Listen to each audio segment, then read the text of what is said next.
So I finally signed my first client.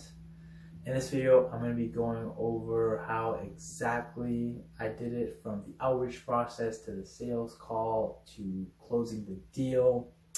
And then yeah, at the end I'm actually also going to be going over how I actually don't even have them as a client anymore. So as you guys know with me, I'm always going to be showing the actual evidence. So this is the Stripe invoice right here. It was for $900 USD, which comes out to like 1150 Canadian dollars. And yeah, I actually got them on September 1st. And as you guys know, I started my outreach for my marketing agency again on July 10th. So that's about like 52 days, which isn't too bad. And yeah, the client was just like an e-commerce client. He paid me for like a website built for a Shopify store.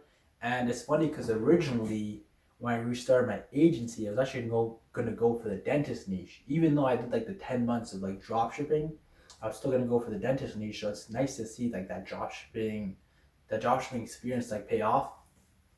And in terms of outreach, he actually reached out to me because as you guys know from my last video, when I had my Shopify store up for sale, one of the guys that reached out to me, he wanted to buy my store, and he actually wanted me to help him build his own like pickleball e-commerce store as well. So when I was talking to him, I actually sold the store to somebody else. I actually reached out back to him and was like, hey, like, I can still help you on your store maybe. And we ended up talking for a bit, and he ended up getting on a sales call with me. And before the sales call, I had like such a different like vision of what like a close looks like. Originally, I thought to close somebody, you're gonna need to, so like it would go like me pitching him initially, him giving me an objection, and then me trying to like handle the objection, loop him around, and increase the 310s, ask for the sale again. He's gonna give me another objection, and that this whole cycle would go on for like 45 minutes until he would finally be like, yes, sure, like let's do it.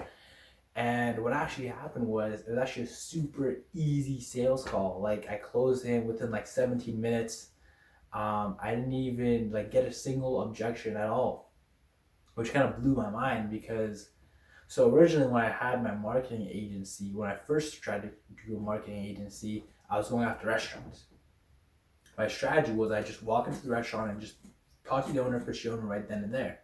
But the issue with that was a lot of these restaurants were not qualified. They didn't even have like a marketing budget. But I didn't really like care about that, or I didn't even ask about that. I would just go and like just pitch them, you know? And I would pitch anybody that was willing to sit down with me.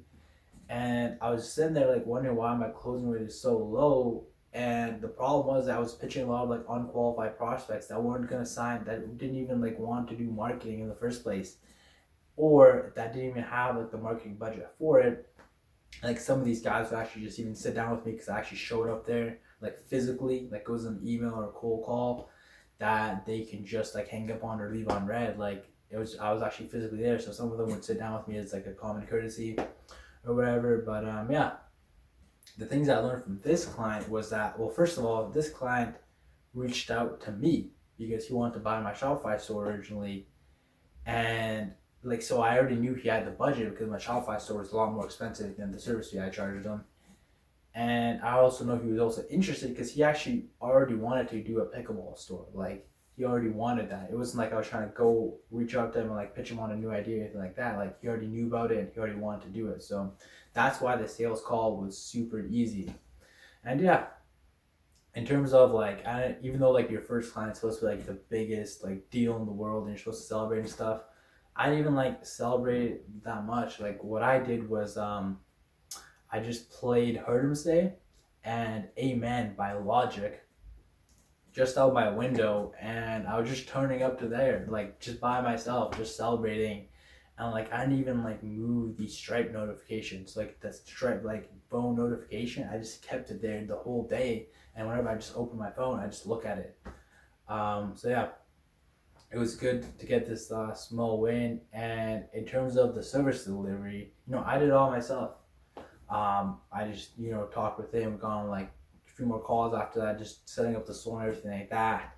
And as the month was approaching to its end, I try to pitch him on like the monthly deal moving forward, because I originally pitched him on like the website build, just making sure his store is up and running, and he said he also wanted to do the marketing for the store once that was done. So finished the website for him. There's still stuff he needs to do on his side with like the inventory and the suppliers and things like that, but I finished my end of the job within like that first month. And when I pitched him on like the monthly deal, he said he couldn't afford to pay me monthly going forward. So right now his store is just kind of like sitting there. We might work together in the future once he gets the money for it. But yeah, his e-commerce store is on hold right now. I'm back at 0 clients. And yeah, now I actually just want, now the next goal is just to have like a monthly retainer, like a monthly back-to-back subscription. And yeah, we'll see how it goes from here. It was good to get that small win out of the way. I learned some good lessons on it, and yeah, we'll see how it goes from here.